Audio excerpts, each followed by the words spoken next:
It is our pleasure to welcome our next guest to the program. He is a Republican political strategist who you can follow on X at The Thomas Guide. John Thomas, welcome.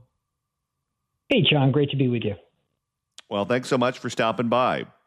So yesterday, we learned that candidate for U.S. Senate in the state of Maine, Graham Platner, was accused by an ex-girlfriend of sexual assault.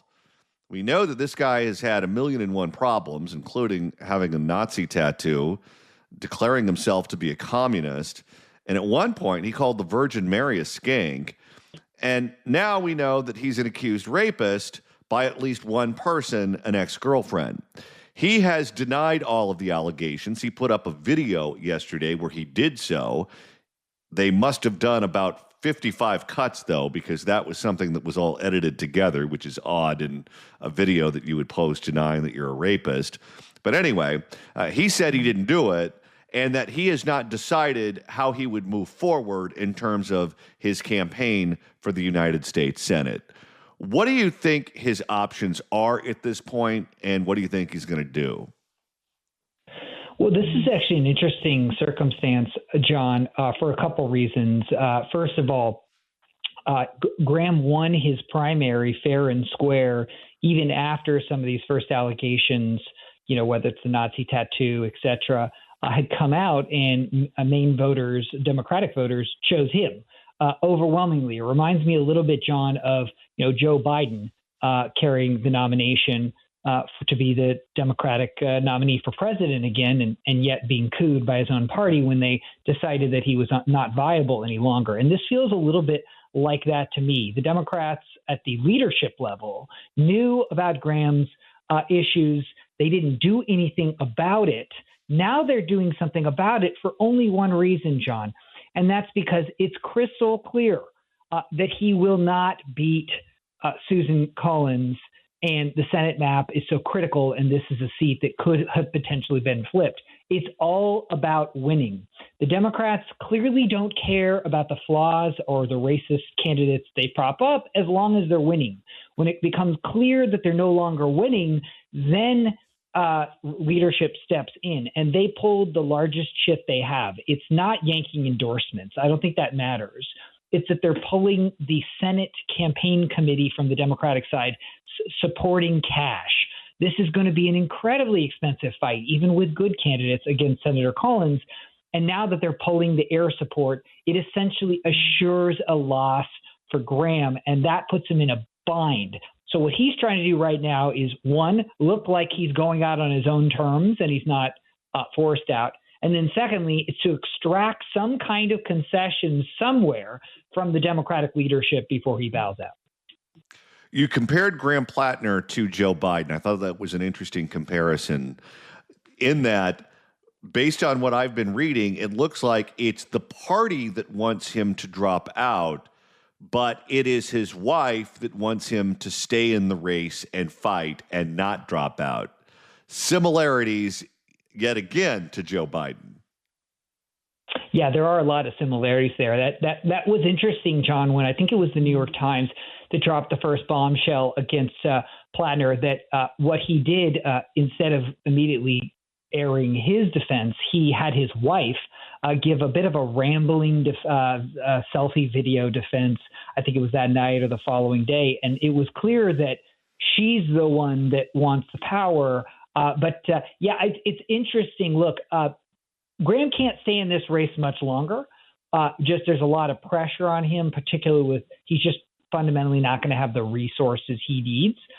And so it's interesting that Graham's response to me is to see if he can anoint his successor. Now, if you're Susan Collins, obviously you want Graham to stay in this race because that assures you a victory. But even if they plug somebody in last minute, it'll be interesting to see how they stack up. On the one hand, perhaps you could say they don't have enough time to mount a serious effort against Collins.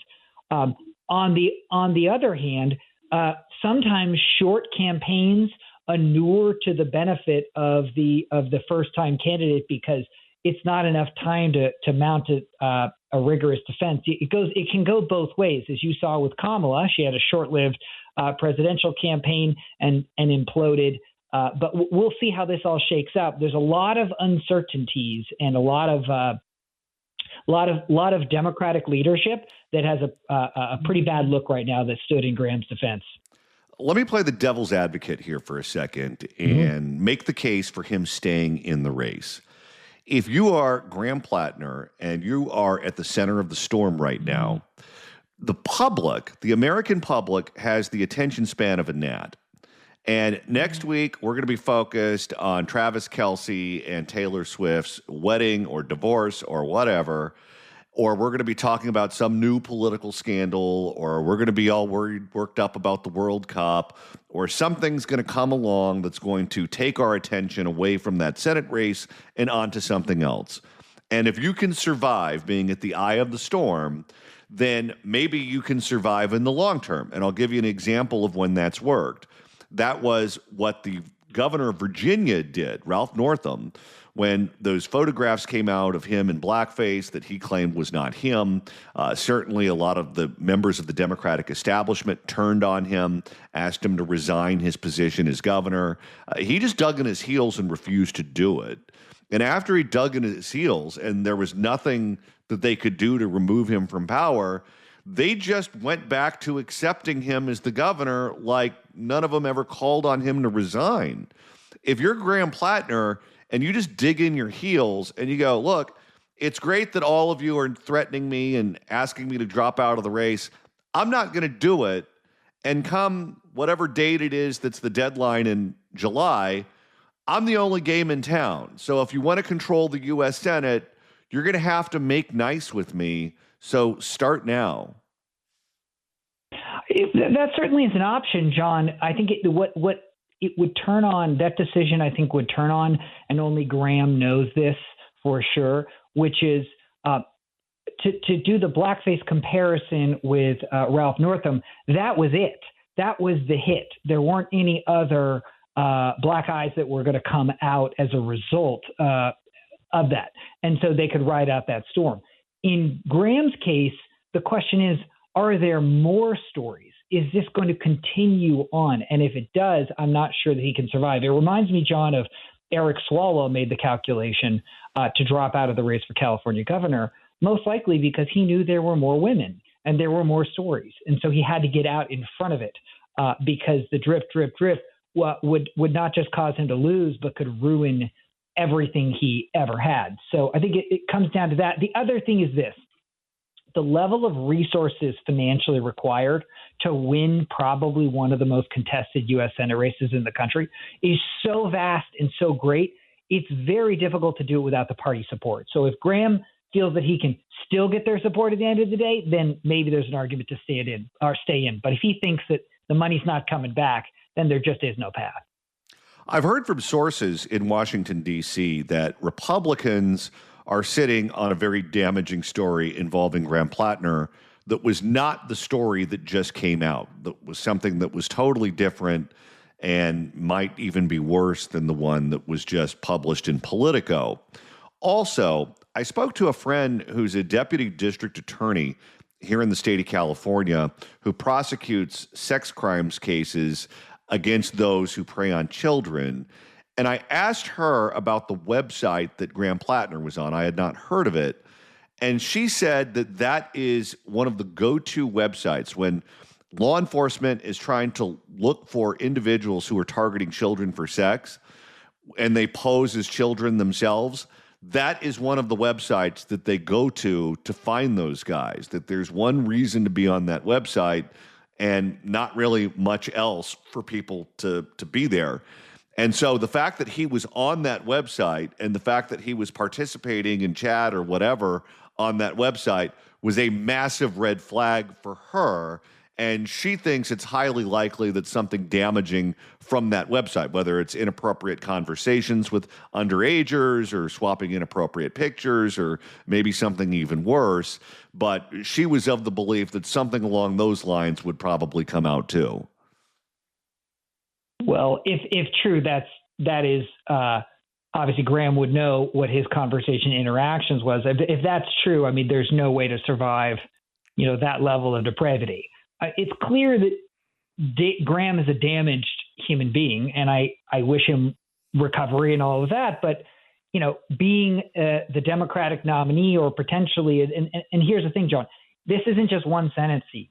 This could potentially be the entire shift of balance of federal power, not just in the Senate, but if we assume that the House flips in the midterms, this could be the entire tilt of power in the federal government outside the executive branch. The consequences for this seat are so great that somebody with that level of baggage and risk shouldn't be running. Why do you think so many players within the party, including sitting U.S. senators and donors, were willing to get behind someone who had never been vetted before, who clearly had 1,000,001 red flags that were already visible? Why would they go in, all in with a guy like that? It's a great question, and I think it certainly begs some reflection. But I think let's not overthink this. Democrats care more about optics and kind of identity, I think, than certainly their policy stances.